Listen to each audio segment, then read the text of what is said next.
Good afternoon, I'm Bo Chilton, CEO of Impact Community Action, where our mission is to reduce poverty by providing hope, inspiring help, and real opportunities for self-sufficiency. First, let me thank all of our guests who are in attendance for this very important conversation on poverty in our community. We gather here today to commemorate the 50th anniversary of the War on Poverty. The year was 1964 when Lyndon B. Johnson first declared the War on Poverty in America and authored the Economic Opportunity Act, which launched his vision for a great society. The Great Society programs were first announced by President Johnson right here in Ohio at Ohio University in Athens. Two main goals of the Great Society social reforms were the elimination of poverty and racial injustice. It spawned dozens of programs. Among them were Job Corps, whose purpose was to help disadvantaged youth develop marketable skills. VISTA, Volunteers in Service to America, a domestic version of the Peace Corps. Model Cities Program for urban redevelopment. Upward Bound, which assisted poor high school students entering college. Legal Aid, which provided legal services to the poor. The Food Stamp Act of 1964, which expanded the federal food stamp program. Project Head Start, which offered preschool education for poor children. In addition, funding was provided for the establishment of community health centers to expand access to health care, while major amendments were made to Social Security in 1965 and 67. And finally, the Economic Opportunity Act created the Community Action Program, which initiated local community action agencies charged with helping the poor become self-sufficient. Today, there are over 1,100 community action agencies across the nation and 50 here in the state of Ohio serving all 88 counties. Impact Community Action serves as our local community action here in Franklin County. Helping low-income people become self-sufficient is our mission, yet we know there are many, many partners who have contributed and have been committed to this work. We pay tribute to all of our churches, settlement houses, food banks, workforce development providers, civic associations, elected officials, government agencies, community-based nonprofits, and private sector partners who have been at the front lines of this war on poverty. And to all of you gathered here today who are in attendance, you are community leaders and we honor your work and we appreciate your passion and your commitment to helping to solve the problems of poverty. Now please join me in welcoming my co-moderator, Yvonne C. Honeycutt.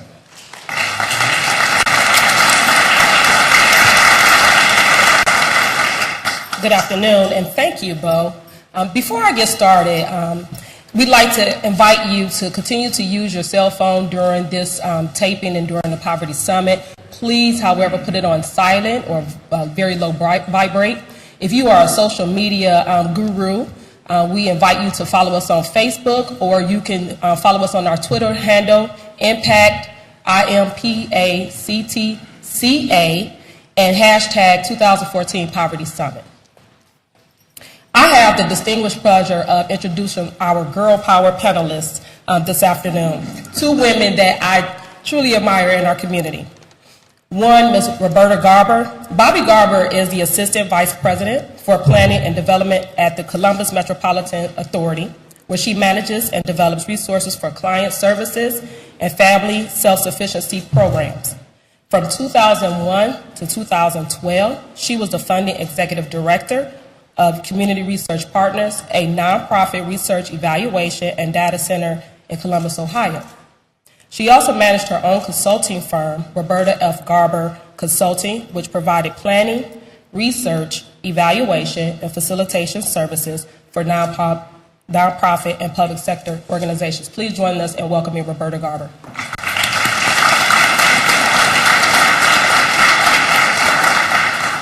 Michelle Heritage. Michelle Heritage is the Executive Director of the Community Shelter Board, a nationally recognized nonprofit organization that works to end homelessness through collaborations, innovative solutions, and investments in quality programs in Columbus and Franklin County, Ohio. She has extensive nonprofit and public sector experience, including more than 20 years in leadership roles in the homeless system, mental health, child welfare, and alcohol and drug system. Ms. Heritage actively serves on several community boards, including as chair of the Leadership Council of the National Alliance to End Homelessness and as a board trustees member for the United Way of Central Ohio. Again, please join me in welcoming Michelle Heritage.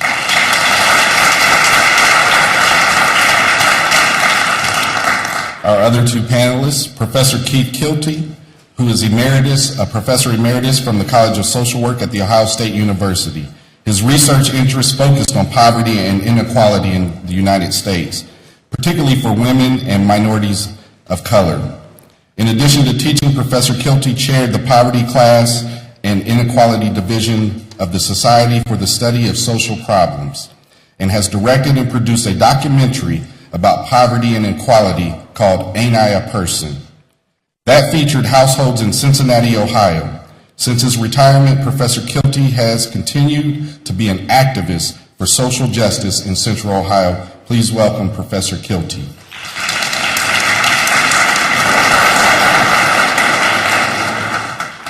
And finally, we have Anthony Trotman, who is the director of the Franklin County Job and Family Services, the largest agency under the Franklin County Board of Commissioners. With a budget of more than $72 million and approximately 630 employees, providing services to more than 200,000 people annually. Prior to becoming director of Franklin County, Mr. Trotman was the chief of staff for the Ohio Department of Job and Family Services, a $19 billion agency with nearly 4,000 employees. Mr. Trotman currently serves on the boards of Central Ohio Workforce Investment Corporation, Franklin County and Family Children's First Council, and Columbus Kids Advisory Council. Please welcome Mr. Trotman.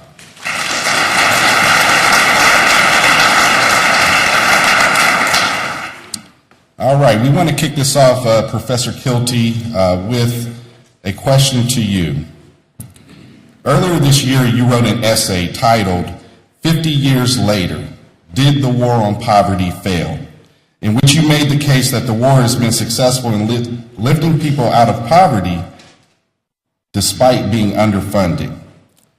Can you provide some perspective on the successes and shortcomings of the war on poverty then and now? I'll be happy to do that. I was going to, the essay that was referred to is one that I had planned to write actually toward the end of last year and have it ready for the actual anniversary of the war on poverty. But I was a little lackadaisical toward the end of the year and didn't get to it, which is kind of good in a way because what I noticed at the beginning of January was that suddenly there was a lot of attention being paid to this 50th anniversary of the war on poverty. Unfortunately, an awful lot of that attention was revisionist history at best. There were comparisons that were drawn between the 19% poverty rate of 1964 and the current national poverty rate of 15% for 2012. There was very little recognition given to the fact that poverty rates fell well below the 12.1% level of 1969, 5 years after the war on poverty. Let's take a few minutes. I want to show a few slides just to put some of this into perspective. This first one shows poverty during the past decade. And you can see at the beginning of the decade, it was much lower than it is now. Now, this is official poverty, and we must take into account, as I'm sure most of you are aware, that this probably underestimates actual poverty in the United States, probably by 100%. Okay? The best rule of thumb to use when you're talking about poverty rates is to take whatever the official poverty rate is and double it, and you'll probably have a much more accurate estimate of real poverty out there. So rather than 33 million people and 11.7% at the beginning of the decade, it was probably really more like 65 million people in poverty and an actual rate of well over 23%. In any case, you can see that the official rate did start to go up, and it has peaked out at around 15% during the past couple of years. If we look at the next slide, you'll see that the number officially in poverty increased by 13.5 million people, roughly, 41% in 12 years. The actual rate increased by 29%. That's a very dramatic jump. particularly in numbers that don't typically go up that much or that quickly. Now let's jump back in time a little bit and look at the impact of the war on poverty. If we look at the U.S. poverty rate in 1964, it stood at 19%. This was about the time when the official measure of poverty that we currently use was being implemented. It was developed by an economist named Molly Orshansky. And actually, the one that she proposed is not the one that we use. Some Cold War politics came into play. At that time, people believed that about a third of disposable income was spent on food. So if we knew what a family spent on food, we could multiply that by 3 and then adjust by the number of people in the family, and that would give us a measure of poverty. The measure we use actually is based on a subsistence level diet. Not a good diet, not a healthy diet, but one that'll keep you alive. Molly Orshansky actually recommended we use a higher one, but the Kennedy administration was stunned when she estimated poverty at that time at 30%. And so they decided we can't use that measure, we've got to use a little lower measure, or the Soviet Union would use that as propaganda. And that's literally where our poverty rate came from, believe it or not. But you can see anyway, whether it's accurate or not, the official poverty rate in the U.S. dropped by over a third in the first 5 years of the war on poverty. Isn't that amazing? They only spent $1 billion. And that's $1 billion in 1964 dollars, not modern times. We spent $3 trillion bailing the banks out a few years ago. Imagine if we had spent $3 trillion on poverty. If we go to the next slide, you can see the impact of the war on poverty on the child poverty rate. In 1964, it was 22%. By 1969, it was down to 14%. Again, a decline of over a third. Those are amazing numbers for a program that was underfunded and that eventually started getting dismantled. If we go to the next slide, we'll see that the lowest poverty rates in U.S. history were actually in 1973 and 1974. We've never come that low again. The war on poverty carried on well into the Nixon administration. Even though cutbacks were starting by the 70s, it was really during Democrat Carter's administration where the cutbacks began to be seen the most heavily. And in fact, the next slide will show you 50 years of U.S. poverty. And you can see that there were dramatic drops well into the 1970s, and then in the 80s, 90s, and 2000s, poverty rates more or less went up or stayed stable. And then, of course, with the Great Recession recently, we see that poverty rates have stunningly gone back up much, much, much too high. So those that say the war on poverty was a failure are not looking at history.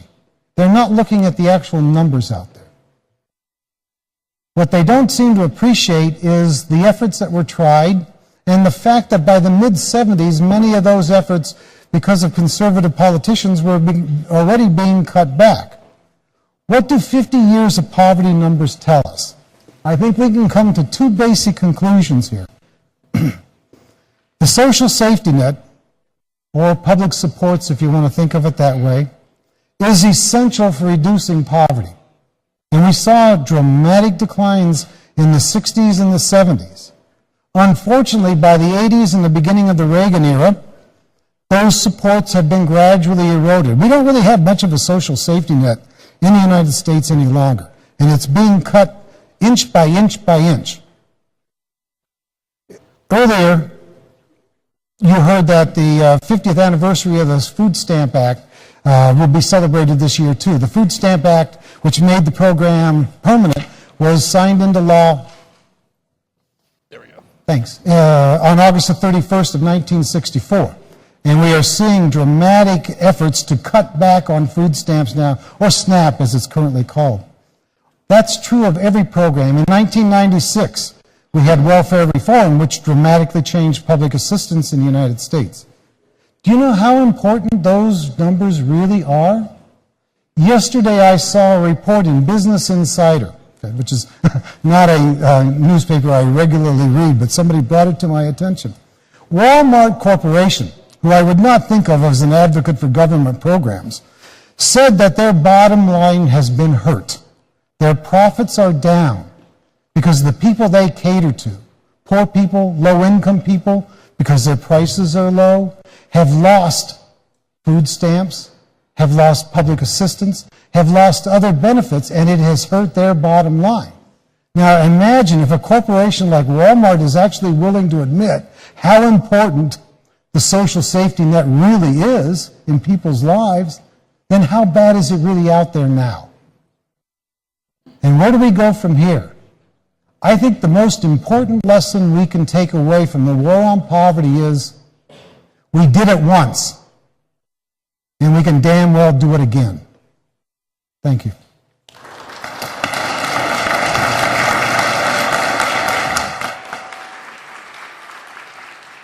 Thank you, Professor Kilty. I think for that historical background, I think we would all agree that is what's missing from this very important conversation about how we have moved from then to now, and using it as a public message and public support when talking to our legislators and funders. I'd like to open this question up to all of our panelists, and before you respond, please make sure that you bring the mic a little closer to your mouth. The face of poverty, as we know, has changed since 1964. Thank you again to Professor Kilty for giving us that background. And it's clear that the strategies to combat the problem that has 50 million people living in poverty must transition from today to tomorrow. Please describe to us how your agency has adapted to these changes and what programs and services you offer to address these issues.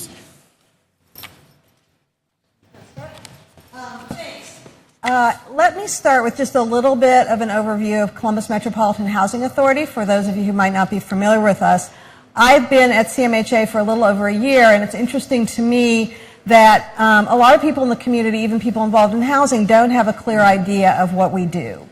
So CMHA has been in existence for 50 years. This is our 50th anniversary, as have most public housing authorities around the country. And our mission is to serve Columbus and Franklin County community by helping people access affordable housing. We do this in a variety of ways, some of which represent the changes in how we do business over the years in response to the second question. So we're now working collaboratively with partners, we're developers, we renovate housing, we maintain housing, and we also use our housing to promote neighborhood revitalization. And we help to assist our residents in accessing needed supportive services, so becoming a more broad-based entity. But the basic work that we do is provide housing, and this is primarily funded with U.S. Department of Housing and Urban Development resources. And while there's nuances to this, we provide basically 3 different types of housing assistance. So the first is public housing, and public housing is housing that we own and operate.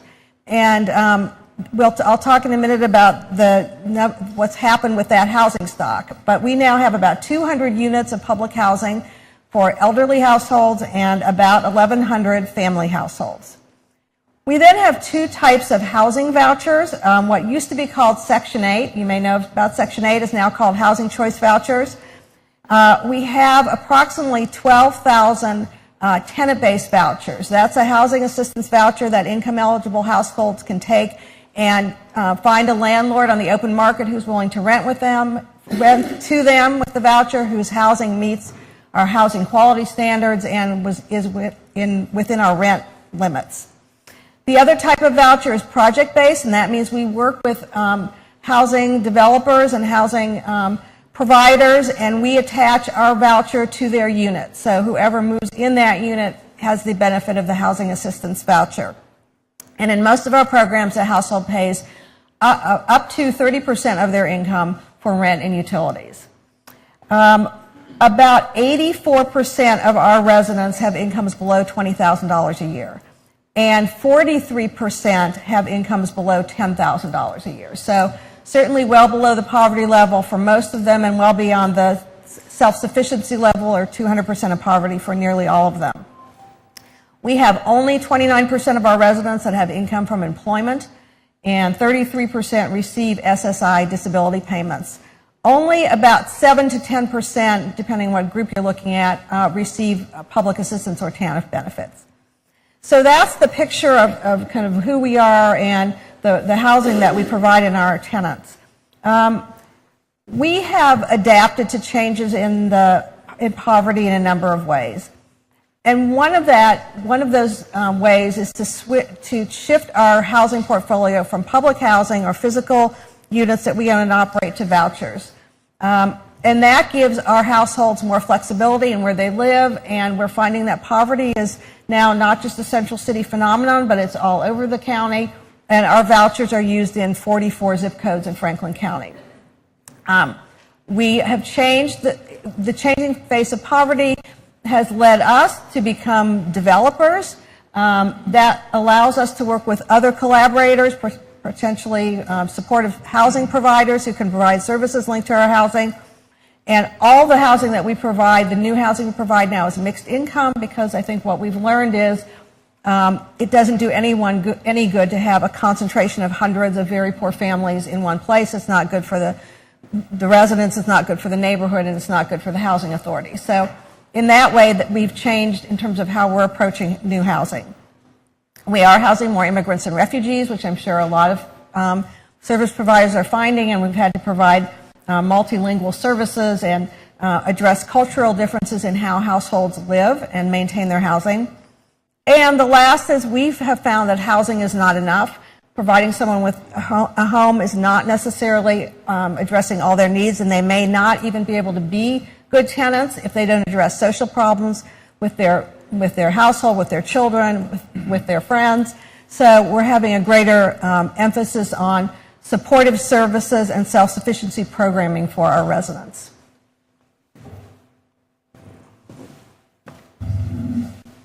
I'm Michelle Harris of the Community Shelter Board.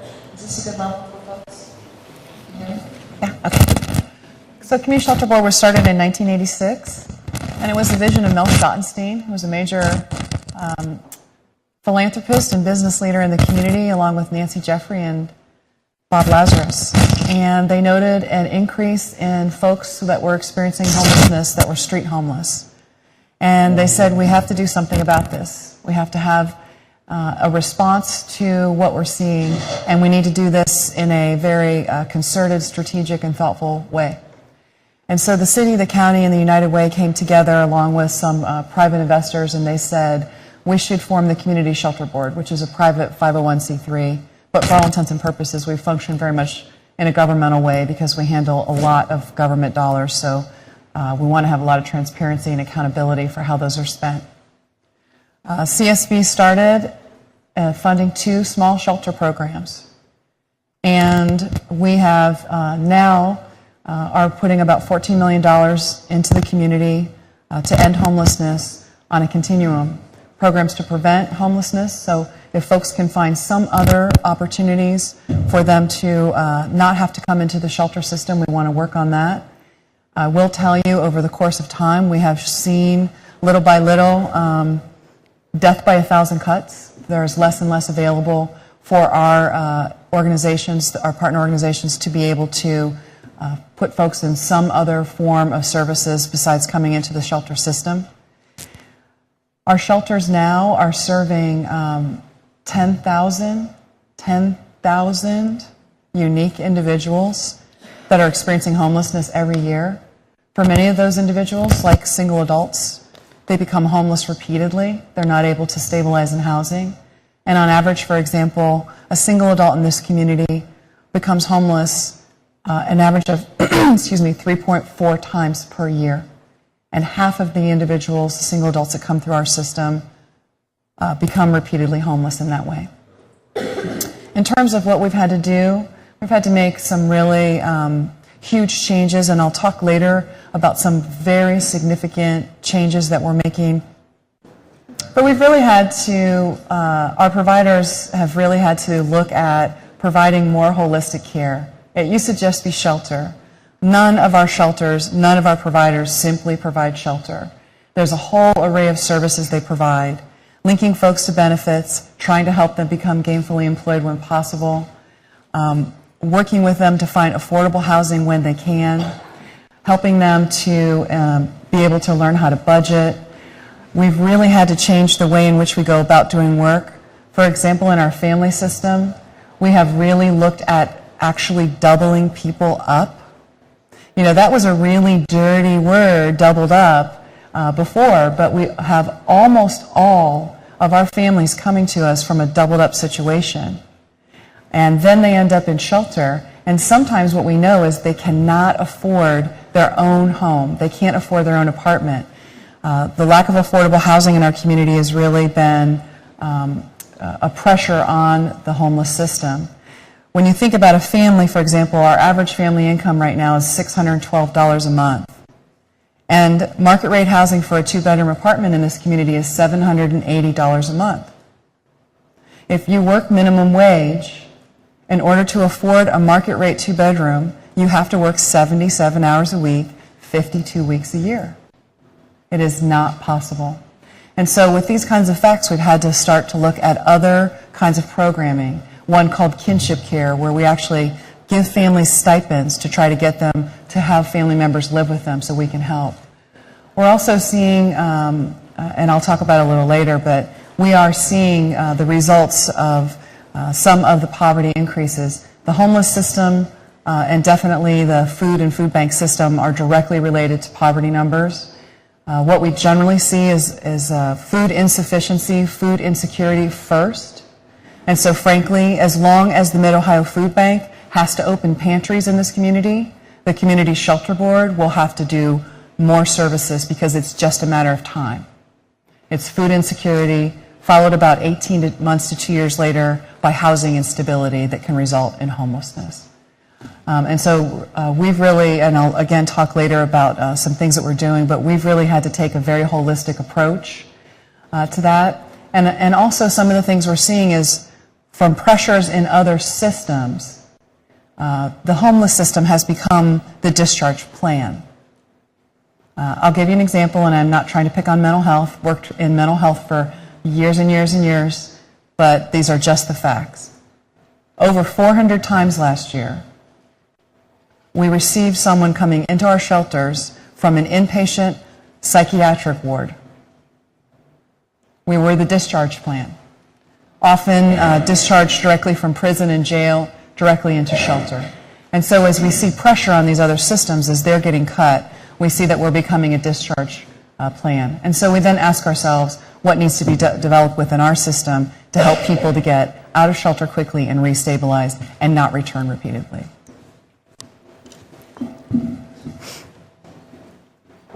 Well, good afternoon. Before I start, I want to thank my good friend Bo Chilton, the leader of Columbus Impact, for having the vision to put this type of forum on.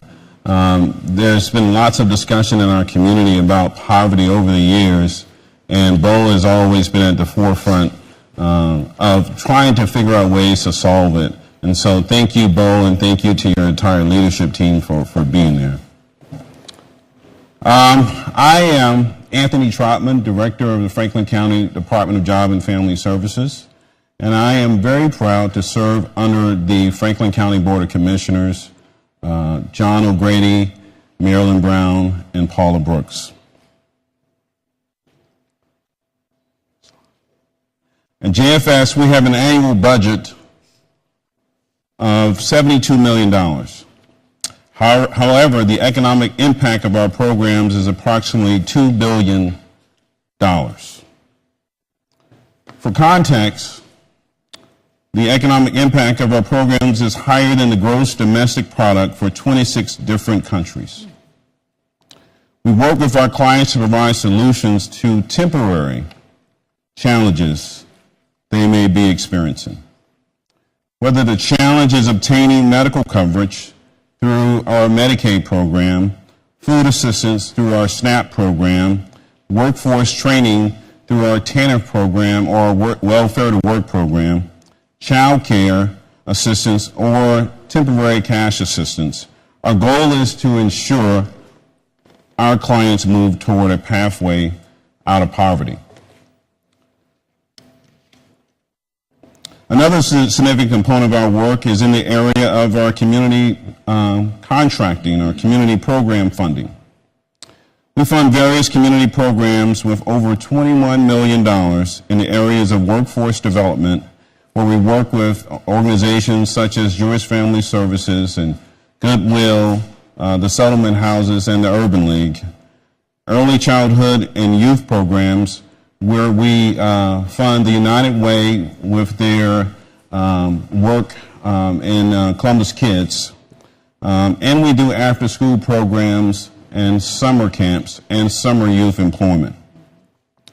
We work with refugees that have recently resettled here, and we also do lots of family stabilization programs, such as our text time and interpretation and translation. And one is our medical transportation program, where we transport individuals to and from their medical appointments. So whether we are administering the various benefit programs or funding community initiatives, we try to look at things differently and from a systematic approach. My background is in systems and operations. First, as a member of our armed forces, I was in the U.S. Air Force for 9.5 years. And then as an operations and healthcare management professional in various capacities in Ohio and North Carolina. So these experiences have taught me to look at things from a 30,000-foot perspective and see the mile markers necessary to help us get to our ultimate goal. When it comes to addressing the solutions of poverty, I think it is important to continue to use that systematic approach and look at the bigger picture, and not just those individual pieces, that quick fix work that many times we engage in. We can all agree that we want to eliminate poverty, but it's usually in the incremental steps in reaching that point where the tough work happens and where the things sometimes fall apart. In order to be successful, I've learned over the years that we all need to have a clear vision that challenges the status quo, a vision that makes a difference in the lives of the people that we serve, and not just our own lives when we are at the table making operational and policy decisions. Thank you, Anthony. Yep. Yvonne and I now want to ask one additional question. Then we want to open it up to all of you to ask your questions. As we think about poverty in our community, I was struck by one of the stats that I saw recently talking about in Columbus how we have one of the lowest unemployment rates in the country. Yet when we saw the benchmarking study, Bobby, that compared Central Ohio to the other 16 cities that we try and benchmark against, we had one of the highest poverty rates. How do we reconcile this? How is it that we can have one of the lowest unemployment rates and yet one of the highest poverty rates?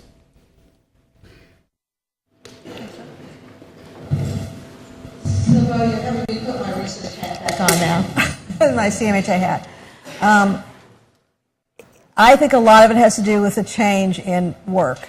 So, it used to be that when unemployment went down, poverty went down too. And there was a point in the last decade, I think, don't have the numbers at the tip of my head, but where those lines crossed. And so even though unemployment went lower, poverty stayed high. And if you look at the nature of work and wages and the change in jobs, it means that you got a lot of people working who are not making above the poverty level or a living wage. So to me, that's the simple explanation in this community for that phenomenon. So I guess that begs the question, should we be advocating for a higher wage? There's a lot of conversation around minimum wage increase. So what do you think we need to do as a community to make that happen? Right now, there's a lot of talk, and obviously it's on the conscience of our nation, Legislators are talking about it. There's great debate about that and whether or not that will have positive implications or potentially some negative unintended consequences in raising the poverty or raising the minimum wage. So what are your thoughts to that? I'll say this. It's not uncommon for folks experiencing homelessness to be working. And I just told you how many hours and how many weeks you'd have to work to try to afford market rate housing in this community on the minimum wage.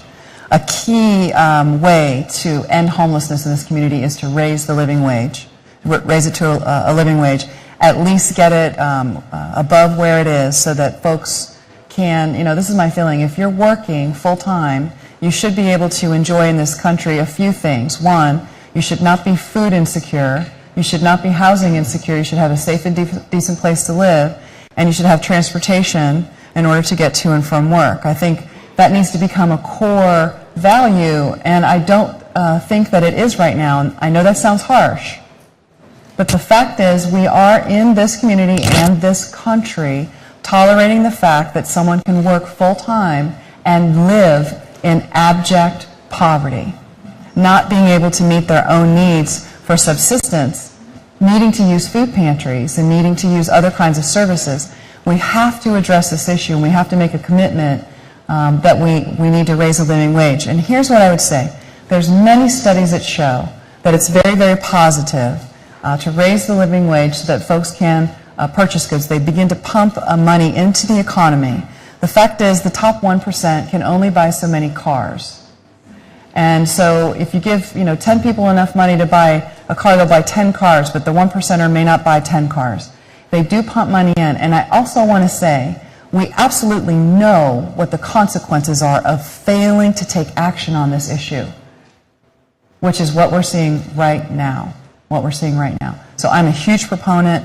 I think we can start here locally. We have a highly collaborative community. We have a business community that I think is much more open to these kinds of ideas than other communities may be. I think we have an elected official community and a not-for-profit community that also understand why this would be a good idea. And you can start in your community. Other communities across the country have done it in their community to begin with. And as we do these things, then we see that the world did not stop spinning on its axis, nor did our economy blow into smithereens, neither did we all join the Communist Party. It literally, terrible things just actually did not happen when we begin to pay people a living wage. So I'm all for it. Anthony, what are some of the potential unintended consequences that could come from us advocating for this if our community, in fact, embraces this idea? Well, I think our community should absolutely embrace this idea of raising the living wage and increasing the minimum wage. I know that for a fact that the Franklin County Board of Commissioners wholeheartedly support the increase in minimum wage. Now, from a Job and Family Services perspective, that actually changes things for some individuals that are on the borderline of being eligible for our programs. And so if you're on the borderline and then the minimum wage increase, actually it may elevate you out of being eligible for our programs based on the poverty levels that have been set by the federal government and the state for many of our programs.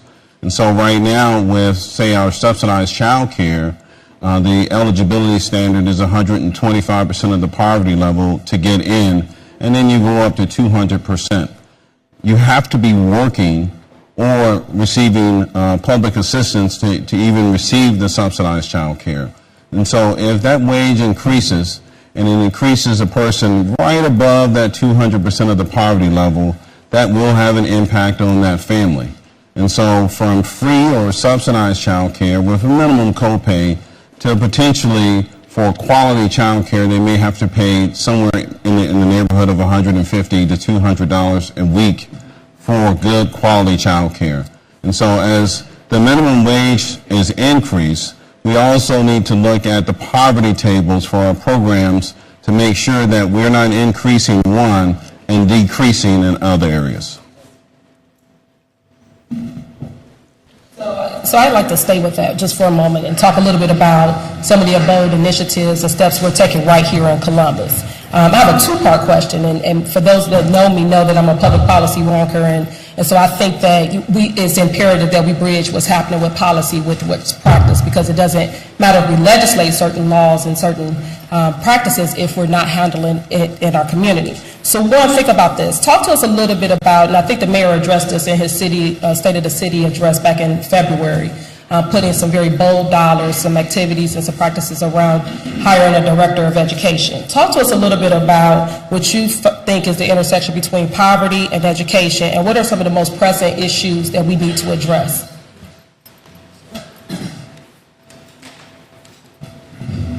Well, I can certainly speak to education. I think one of the most critical problems we have, not only in Columbus, but throughout the state of Ohio, as well as around the country, is that in fact we actually don't, as a city, as a county, as a state, and as a country, we don't support public education much anymore. Levies fail right and left for K through 12. We have taken away the supports we once had for college education. If young people can't get an education, obviously they're not going to be qualified for many of the jobs that the 21st century is needing. Look at Ohio State University. I started teaching there in 1978. Tuition for a year, full-time tuition for a student for a year then was about $900, okay? Not the $10,000 that it is now. Even in inflation-adjusted dollars, those $900 a long time ago are much less than what students are paying now. I went to the University of Illinois. I started in 1964, so I'm 50 years ago this August, I would have started college. My tuition was $270 a year. And I had a state scholarship that supported that. And do you know why tuition was like that then? By the way, in inflation-adjusted dollars, that's about $4,000. It's nowhere near the tuition at Illinois, a sister Big Ten school of Ohio State or any of them. In the 1980s, remember a fellow named Dick Celeste? He was actually governor here for 2 terms. He maintained support for public education, particularly at the college level. State subsidy for Ohio State University was almost 70%.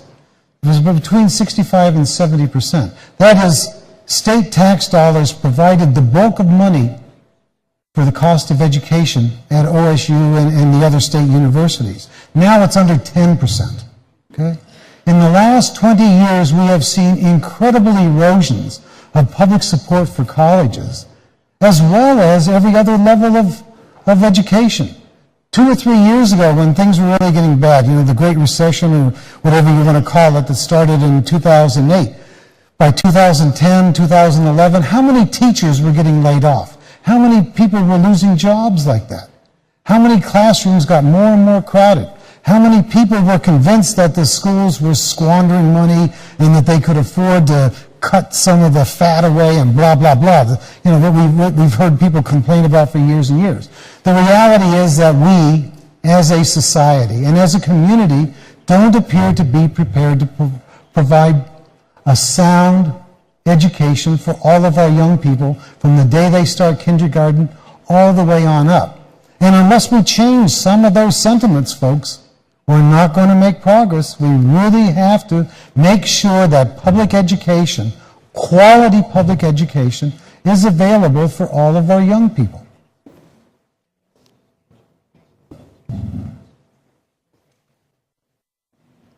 Well, I agree with you on many of your points. I do believe that as we focus on education and quality early childhood education as a key to your success in school, we also need to focus on quality parent education, because we sometimes fault the teacher for not being the full-time parent, and the teacher can only be the teacher can't be the parent as well.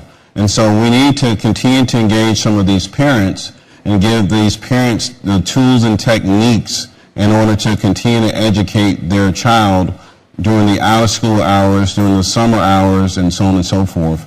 And as a provider of summer camps and after-school programs and various other youth programs, we've now entered into a partnership with Learning Circles, where we're now connecting the work that we're doing with our programs with Columbus City Schools.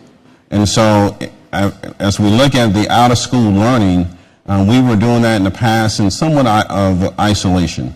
It didn't matter how well you did or not well, because there was no impact on the work that was going on in the city schools. And now we're connecting that data, and we're helping the teachers and the principals with more informed decisions as to what their kids are doing in the summertime and after school. And so I think by aligning some of our programs, because we have a lot of programs, you know, there are over 92 programs that serve low-income families. And so we have a lot of programs. We just need to ensure that they are aligned appropriately to get the best outcomes for the whole person, the family, and not just, you know, I have the kid here in school, and now whatever else happens, it happens. So. Excellent. So just a quick follow-up. So we know in terms of building on these kind of reforms, if you had your wish list to any legislator, any public policy official, what other reforms are we missing around income equality, tax reforms, the benefits cliff? Are there some missing areas that we need to address in terms of how they intersect with issues around poverty? I think the benefit cliff issue is a huge one. Anthony brought it up, and it is a huge one. And if you want to, I can send a PowerPoint. There's a very interesting PowerPoint that shows a person working, and each time she gets a raise, it shows her falling off of different kinds of services, where, you know, she might lose $10,000 worth of child care on a 50-cent raise. So I think the benefits cliff has to be addressed, because we're basically making it impossible for folks to make more and earn more. We are and have been, through our war on drugs, arresting people over the last 30-plus years for low-level drug offenses. Let's be blunt, we are arresting black men. We have taken money out of treatment by the billions, and we have put it into drug enforcement. And we have folks that are being sent to jail, and they're coming back, and it is nearly impossible for them to find work. So we have to change our thinking about our returning citizens, and I believe we need to have massive reform in our drug policy and on the war on drugs. I think it's a huge issue. Living wage, I think, is something we have to take up, along with the benefits cliff, and how we put those things together. And I agree with Dr. Kilty, who I just want to say was my professor when I was at OSU. 2 statistics classes from this man. He's amazing, both in grad school and undergrad. But we really have to begin to address this issue about education. I think it is absolutely tragic and wrong that depending on the income of your parents, is directly related to the quality of your education. Directly related. That is not okay. And so it has got to be, we've got to have a time when there's equality in the quality of the education that is being delivered to our young folks, because it doesn't currently exist.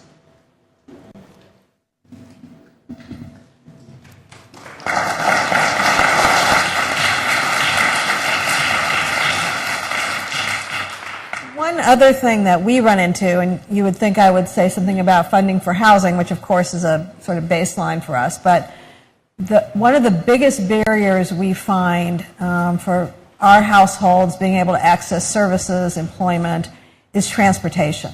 In this county particularly, there just is not good access to transportation, and it just changes everything. And we've been working with, we're very involved with the Near East Side neighborhood and a revitalization plan, and there used to be located in that neighborhood a Poindexter Village public housing, about 400 units of family housing.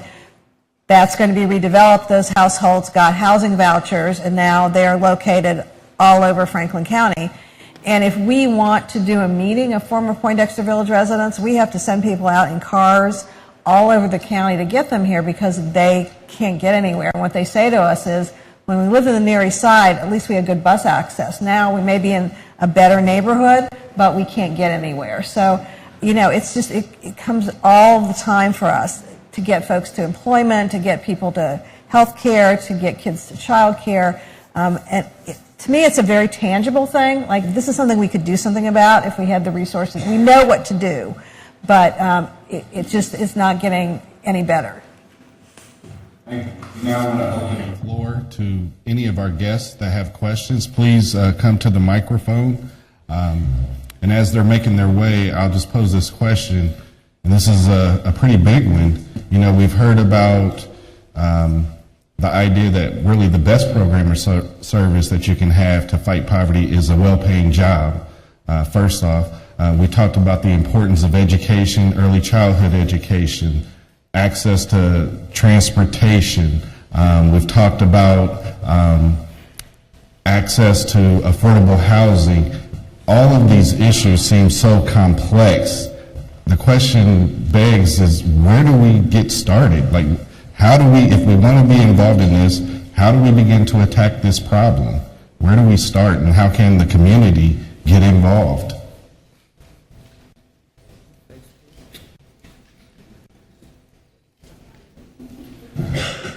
Well, Bo, I think we've already started.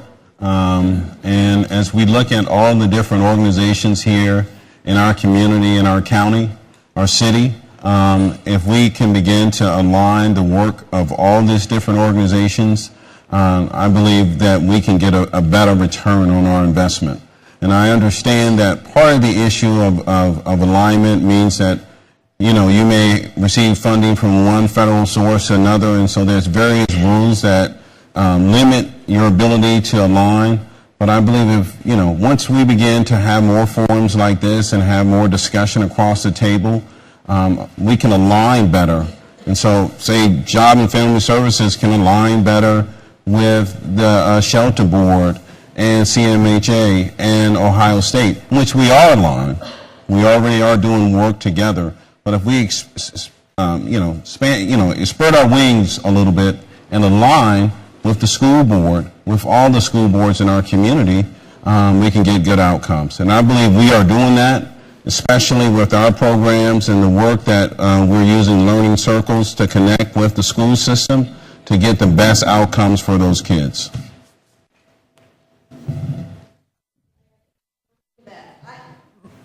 We do a lot of alignment in this community. We do a lot of collaboration. We do a lot of planning. And this is probably seems strange for those of you who know me because I've been involved in a lot of that. But I think in some ways, big picture alignment gets in the way of actually doing stuff. I mean, we've started, and this is my job now involves actually directly providing services to residents, which is a different scale of work than I've done in the past. And we're doing alignment by sending our 3 family self-sufficiency coordinators over to work with the staff from COIC, to work with the staff from Goodwill. We're going to do it with Impact, Urban League. It's like, get out of the way of, these are the people who are working with people. And they just need to know each other and know who to call. And, whenever we go to these agencies, we always ask the question, do you have open slots? In other words, if we could provide you with more people, do you have slots? And I've never had anybody say to me, we're full. We have no slots. So it's kind of the actual people who are on the ground level running the programs, connecting up the people with the services. And I think somehow the big grand alignment work gets in the way of that. It's, and then we just need to start doing it.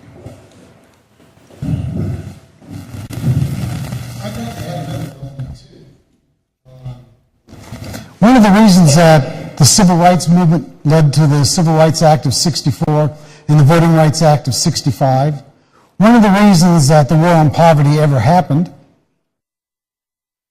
were social movements.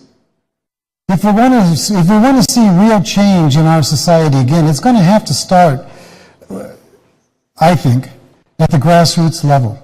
People that are struggling, the people at the bottom, are going to have to organize again, as they've done in the past. We saw that in the 1930s. There would have been no Social Security Act of 1935 had it not been for the Townsend movement, which was a group of people advocating public pensions for all people 65 and older of $200 a month. Imagine $200 a month in 1935. Most elderly would have lived very well.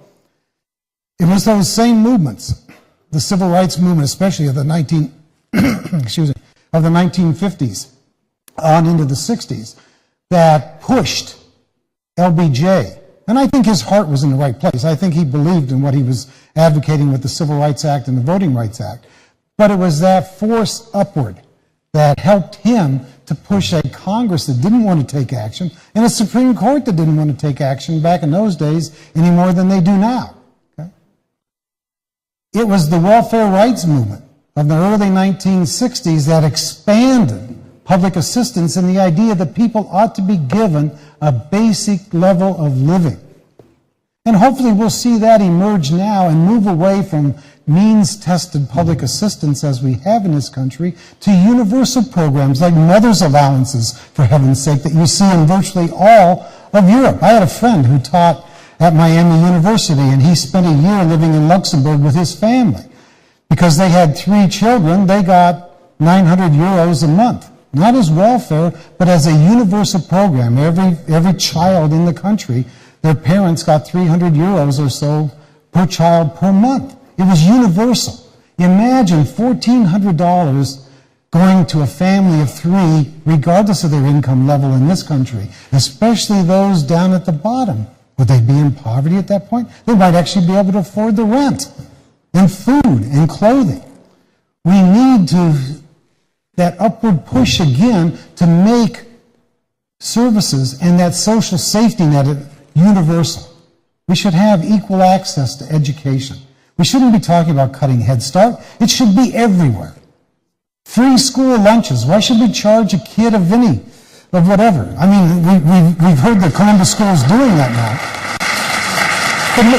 But look at the reaction. You see it, letters to the editor. I read the letters to the editor because I'm always curious about what people say. A couple of days ago, there were 2 different letters that complained about free lunches. Good God, these are children. We want to take a lousy little lunch away from them? But it's not going to happen unless we see that grassroots efforts again. And I know that's tough because those at the bottom are struggling to get through every day. And then we want them to go out and organize also. Well, again, it will happen when people finally get frustrated enough that they don't see another option, I hope. Yes. Hi, my name is Renee Miller, and I'm an advocate for the homeless. And the way that I became an advocate is because I've had to experience some things that brought me to this point where I have some barriers that I need to overcome. And I found out about the Poverty Summit through taking the Employment Plus class at Impact, which has been wonderful. But my question was, I was really interested to find out, there is a campaign called 100,000 Homes nationwide. And I happened to see this on 60 Minutes a couple months ago. And I just happened to get on the internet and do some research. And I said, oh, man, why did Columbus opt out in March of 2013? And because I've had those same problems where I was hospitalized and then directly was linked through a mental health agency and had to wait on a waiting list. And in the meantime, I go from this fragile state of crisis to going to shelter overflow. And so when I seen this campaign and I thought, wow, it's got an 85% success rate. They're taking people directly off the land and putting them into these apartments, and the transformation that you see in the photos they take before and after, we're just like, I just got really excited about it. So I just wanted to find out what happened here in Columbus, that we didn't think that we needed it. And that's it.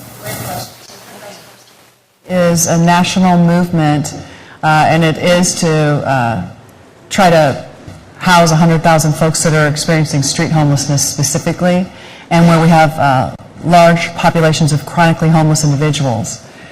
Columbus really is quite different than most other communities across the nation. You heard at the beginning, we are perceived as the national model in ending homelessness.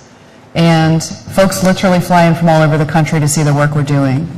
The 100,000 Homes campaign is really focused on those communities that have very large street homeless populations. The genesis actually came out of San Francisco and Los Angeles. To put it in perspective, there's 22,000 street homeless individuals in Los Angeles. That's like the size of the city of Lancaster, just in street homelessness. That doesn't count folks that are actually sheltered as well. And so for us, the 100,000 Homes campaign wasn't one that we saw really dovetailed with us. What we instead decided to do was to work in a community-based fashion on completely redesigning our single adult system. Our family system is a highly functional strategic system. We've got some folks I know from the YWCA here today. That is a crown jewel of that system. And that system years ago was put together in a strategic, thoughtful manner. And when it was put together, this community committed that no family would ever be homeless on the street. That was the commitment, no matter what. And we did not make that commitment to single adults. And in fact, we did not, we only put extra shelter beds in during the wintertime in this community. There's never been enough dollars to have flexible capacity year-round, which means we have been working in this community on a fixed capacity system for single men and women.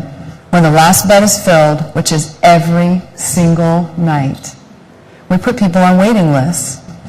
And waiting list is a very politically correct word for putting people on the street.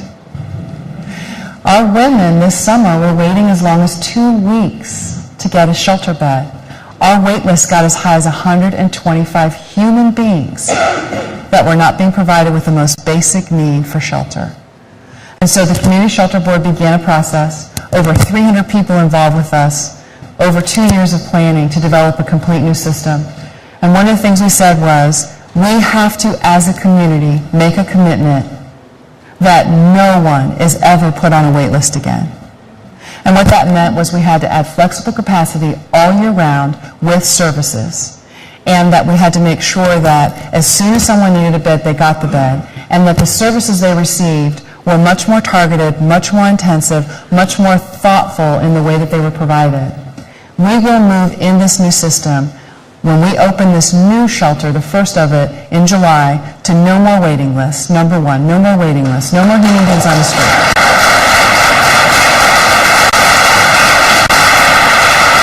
And I do want to recognize, because we have our city and county partners here who were at the planning table with us, this has been made possible. When you heard the mayor speak at the State of the City this year, he said, I'm committing extra dollars to this effort. There's no way to do this, like figure it out how to do it with less resources. It's more money. More money. If we're going to shelter people and get them the services they need so that they can get out of shelter quickly and not have to come back repeatedly and stay stably housed, it's going to cost more money. In this system, we'll move from having about 20 case managers in the entire single adult system to about 60 that will be in the system. These caseloads will have only 20 people on them at a time so that you can intensely do services with folks and get them what they need. And so the 100,000 Homes campaign for us wasn't the way we wanted to go. We've got a great relationship with them. And I have to tell you, when you talk about a social movement, the 100,000 Homes campaign is a social movement. And it's for communities across the country to tell them that they need to make the commitment. This community has now made this commitment. I'm thrilled to death. Literally, when I say it, my hair's standing on end. Like right now, you don't know, but like my hair is like standing on end with the thought about what we're going to be doing in this community in terms of our single men and women. And we're turning that stuff on right now. Like I said, new shelter that will open up, safe and dignified shelter, much more intensive service delivery, aftercare services, caseloads that allow people to do the right kinds of services. It's all there, and our single adult system will become, like our family system, a system that people can admire across the country. I want to say one small thing about the family system, and again, recognize the YWCA. We built, years and years ago, a shelter for families, which frankly at the time many people thought was too large. Too large. 50 families. That shelter for 3+ years has been in overflow, overcapacity, families sleeping on cots, in the room where you're supposed to be eating, and sleeping in church basements, and we're putting them in hotels and motels. And so we have to open a second family shelter. I just want you to know this is a devastating decision. Devastating. We don't want to open more shelters. But the fact is, family homelessness has increased 65% in this community in the last 3 years. Our family center is taking care of 100 and 125 families at a time. And I do want to say this, and this is, Dr. Kilty's talked about it. The homeless system is the result of every failed federal policy in this country. It is. And we can make a better emergency room, which is what the homeless system is. It's an emergency room. Quick diagnosis, move through quickly, get you restabilized. But we have to not focus on the emergency room. We have to have an emergency room or people are going to die.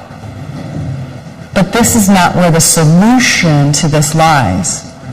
This is where we need to basically take care of people and make sure that they survive.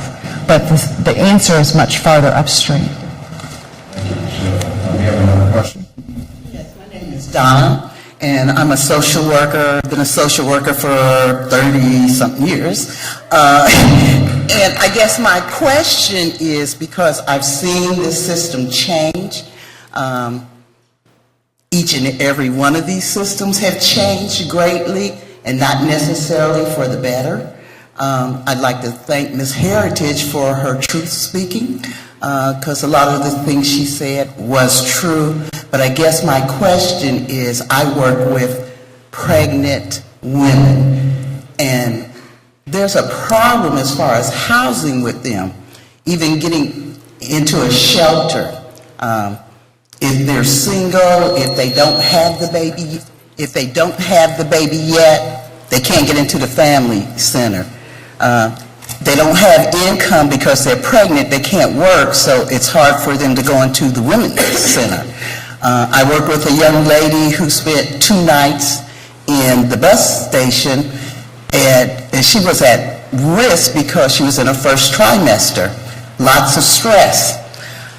How can we solve this problem? How can the 4 or the panel work together better to resolve some of these issues, not just say we're going to do this, but what's the plan? We need a plan.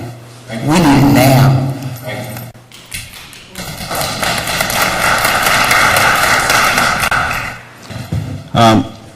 For pregnant teens or just general pregnancy, those individuals are eligible for many of our programs. One mainly is Medicaid.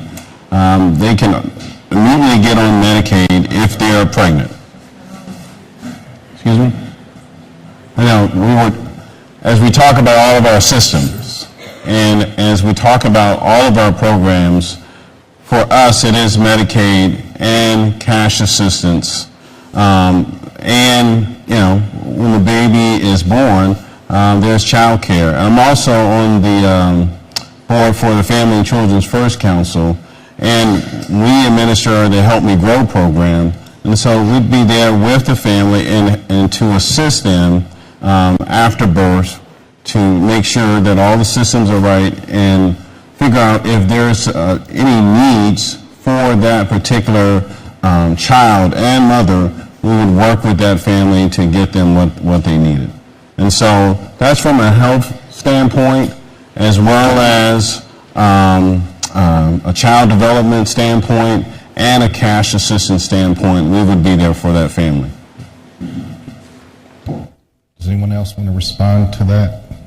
And I think the question being about the pregnant teens or pregnant women and the need for shelter, but also I think the larger question is, what is our community plan for how do we have greater alignment among all these systems, and where do we start? One thing is just to talk about pregnant women. I really have to call out Council President Ginther and the Infant Mortality Task Force. And we have in this community a third world infant mortality rate. And there is certainly a disproportionate effect on minority women and families. And President Ginther, Council President Ginther, put together the Infant Mortality Task Force that's doing some real work on this very issue of what we do with folks who are pregnant, and how do we get this infant mortality rate down? There's some very specific targets about getting this rate down. And this task force, I have to tell you, when I got asked to be on it, I thought, oh, okay, I want to be on this, but I hope we're not just going to talk about don't smoke while you're pregnant and get prenatal care and NICU standards, because that's kind of the old way to go about it. And that's not what's happening on that task force. It's real talk. Yvonne, you're on there. I mean, it's real talk about what is going on in our community that we need to address in terms of transportation, in terms of education, in terms of healthcare. Healthcare, when we talk about that, begins for young girls as they are preschoolers and elementary school. That's when their health indicators really can show whether they're going to have issues with preterm birth and infant mortality. And so I think we're starting to get at some of those things with looking at these things in a holistic way. It wasn't just focused on what you may think infant mortality is focused on. Get prenatal care, don't smoke, that kind of thing. And so I think this community is starting to do those things. In terms of what you point out with single women not being able to get shelter that are pregnant or otherwise, you're exactly right. And that's why the whole system redesign is happening. That's why the new investments are happening, because that can't continue to happen. We have to at least get folks in a shelter bed and start to get them services, which is not where we've been in the past. And so it's not about what we're going to do in the future. It's literally what's going to happen right now. That new place opens in July. Comment. With understanding that this is an issue and has been an issue and seems like it's continuing to be an issue, we have contracted for services with the Center for Healthy Families that focuses on pregnant and parenting teens and helping them connect with all the different resources in our community so that they won't have to go through some of the hardships that are being described here today. And so we can share that information with Bo and others to share with you all. Again, it's the Center for Healthy Families, and they work with pregnant and parenting teens. We have about 15 minutes left, and we have a couple more questions that we want to ask, and then we will start to kind of wrap up. Yes, sir, your question. Yeah, so my name is Will Peak. I'm the State Director with Advocates for Ohio's Future, but I'm here just today on behalf asking questions of myself.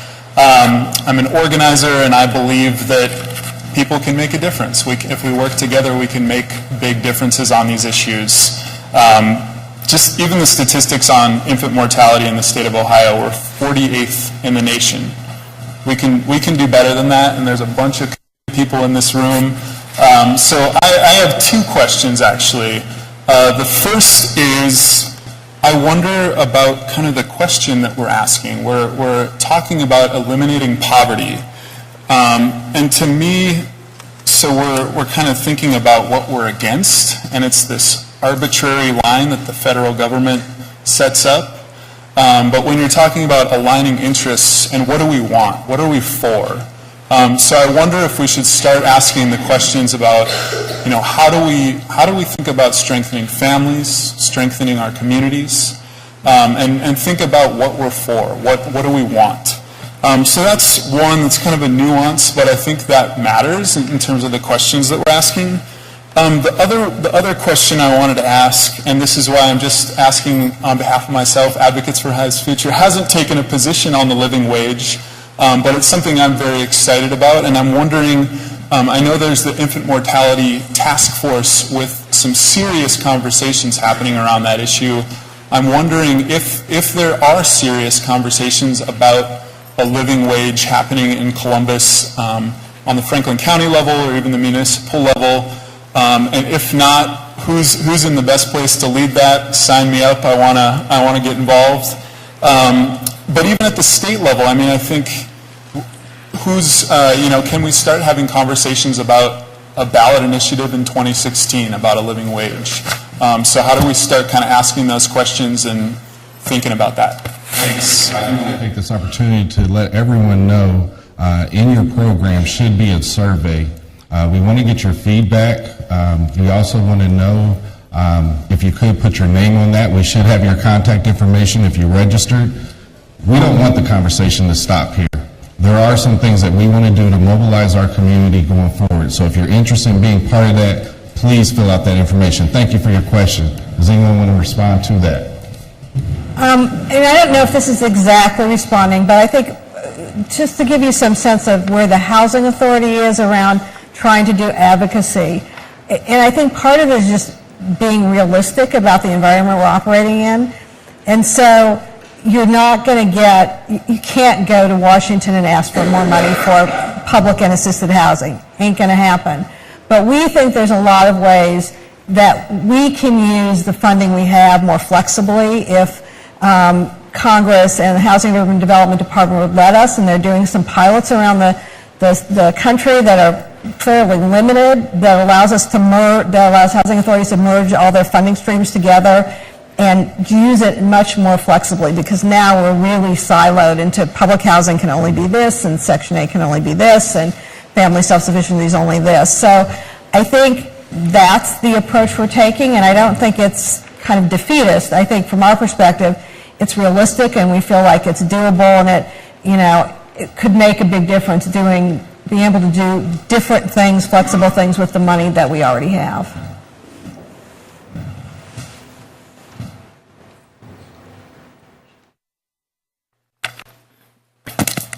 Hi, I'm Gail. I'm a social worker here at Columbus Public Health Department. I have several things. One thing besides just considering about a minimum wage increase is the possibility of, could we start a movement that employers have to offer sick leave? Because women that are pregnant, that need time off for their prenatal care, or when they're sick or whatever, a lot of times they're in these minimum wage jobs that have no sick leave. And if they miss, too much work, then they lose the job anyway. It's just another factor there. And then a big thing to me is I would love to see more support of preventing homelessness to begin with. Thank you. I go to like Join and food pantries, and I hear these heart-wrenching stories that, there was a young woman that she had like nurses training, like LPN. She'd lost a couple clients. She had the $765 for her rent, but she had like a $60 water bill, and she only had $20 toward that water bill. And she knew, that normally Join only helps one time in a year, and she'd had help a few months before on another bill, and she didn't know where else to go or who else to ask. So she was evicted because she didn't have $40 for a water bill. I mean, it breaks my heart just to even discuss it again now. So if there was more support of preventing homelessness, there are churches, some that try, there are different, but we need to pull more of this together. That it hurts to hear about a second family shelter when maybe somehow if we could just do something of more support of, being able to have emergency funds accessible for families. So your question is, how can we be more preventative of homelessness? Right. Okay, great. There's some interesting things about when you get very close to becoming homeless, and we call it imminently homeless. The prevention needs to occur much, much further upstream. The reason is, and again, I want to kind of harken back to what Dr. Kilty talked about. I think we need to begin to think about social movements, and I think we need to begin to think about, what are the supports that everyone should have where the safety net is not a shelter. The safety net's not a shelter. The safety net should be much farther upstream. And the reason I say this is this. A few years back, there were some stimulus dollars that got put into the community. This community, in fact, got many stimulus dollars. And what that allowed the shelter board to do was different kinds of programming, including prevention and including some rapid rehousing services to really experiment. And we learned a lot. One of the things that happened, though, is that if you are not very, very good at targeting, it's very difficult to tell who's going to become homeless and not. Here's why. The difference between, and I'm being very serious, a very poor family and a very poor family that's homeless is the second one is homeless. When you look at all other indicators on these families, one just happens to have had something that had them fall into homelessness. And so targeting is extremely difficult when you're going to become imminently homeless. Because you put money out and you just don't know if that family would have become homeless. I think we need to have a much more holistic approach that families aren't getting so close to what I call the brick wall of smashing into homelessness. We need to get way farther upstream. It's so difficult to target which family is going to actually enter homelessness and shelter and which is not, that HUD now forbids the use of these dollars, of their dollars for prevention, unless you have in fact ended homelessness in every other way. So we can't even use the HUD dollars anymore for prevention because they've realized it's so hard to know. So I would advocate for a much more holistic viewpoint of what's happening.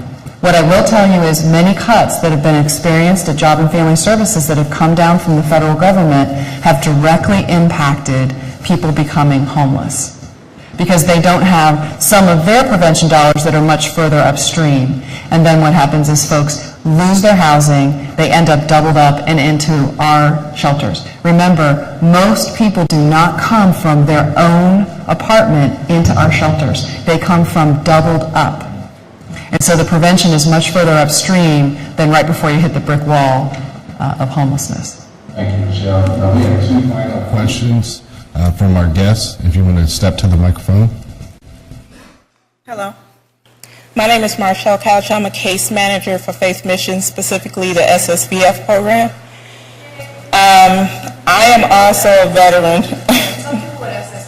The SSVF program is supportive services for veteran families. My question is, like I said, I'm also a veteran, and I was fortunate to get this job as a case manager for SSVF program. But I was pretty much almost one of those homeless veteran women. And when I called before I moved here from Illinois, and I found out that they only had 4 beds for homeless veteran women. And I was shocked. But as I'm doing my research, I'm finding this out throughout the nation. I just wanted to know what you were going to do about single homeless veteran women. Great question. What are you going to do about single homeless veteran women? I will tell you, you're talking about an incredibly small population. Most veterans who are experiencing homelessness are men, and a very, very small amount are heads of households of families.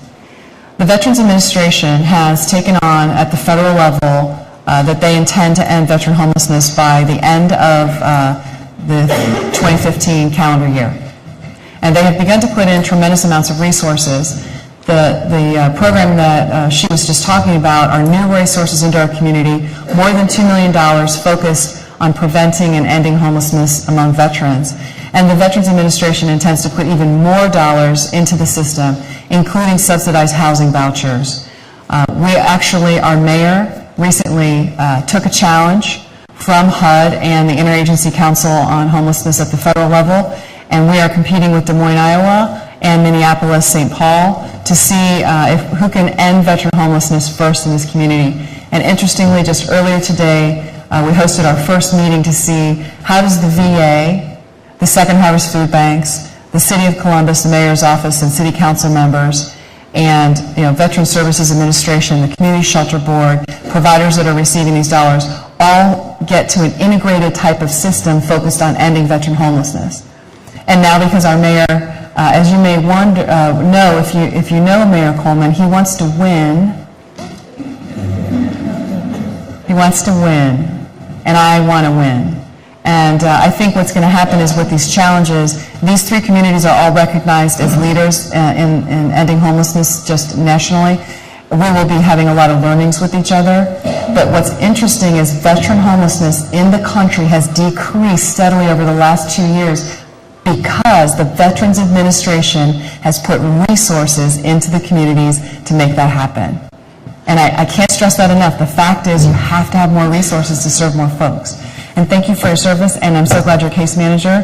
and doing that work, because we're going to get at it. I really appreciate that. But I wanted to say again, it's about resources that are coming in. One quick thing to that. So part of that program is called VASH, which provides housing vouchers that housing authorities use in collaboration with the Veterans Administration to get veterans into subsidized housing. And Columbus Metropolitan Housing Authority is the top VASH user in the country. And as a result, we're getting more of those vouchers from other communities who haven't been able to use them. So that system is working really well here, and I think it's going to help with this issue as well. I'm also an advocate for the homeless and disenfranchised. I would like to know why the places that are providing services are moving further and further out, causing more of a hardship for somebody that's in poverty to get there.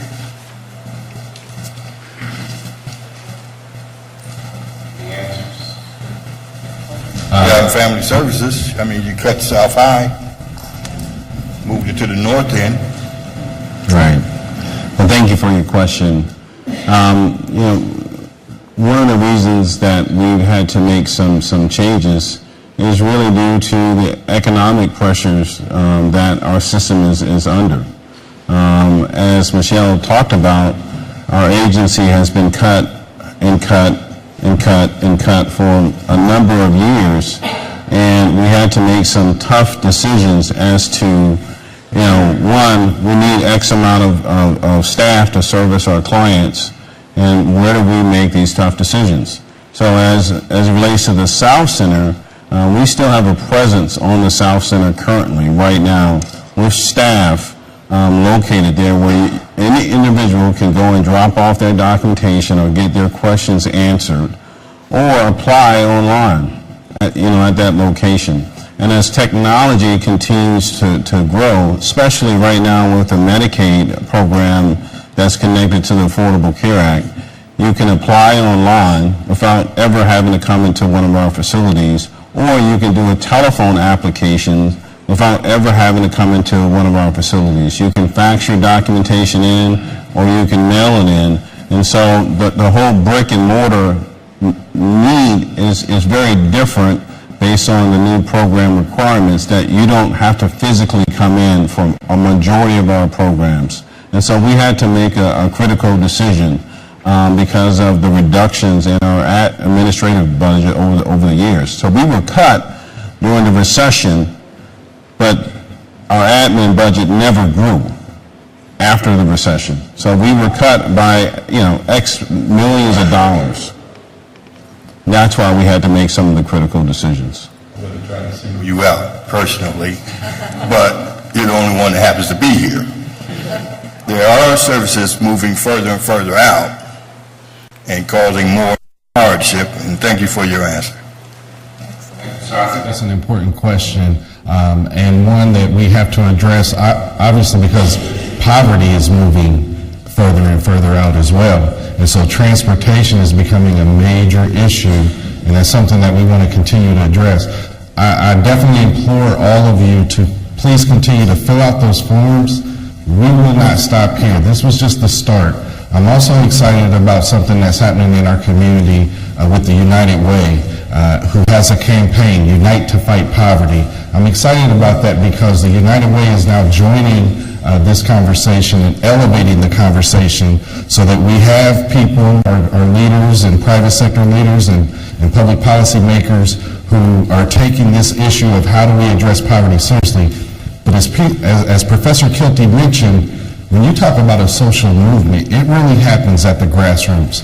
And that social movement, I believe, starts with all of you. And so I ask you to join us. We want to continue this work. We want to have some crucial conversations. I know that Rita Price is a reporter here, and I know she's going to be asking some of those questions about the crucial conversations that we need to have in this community to move the agenda forward. So again, thank you all for being here. We will have some refreshments. Please give our guests a round of applause.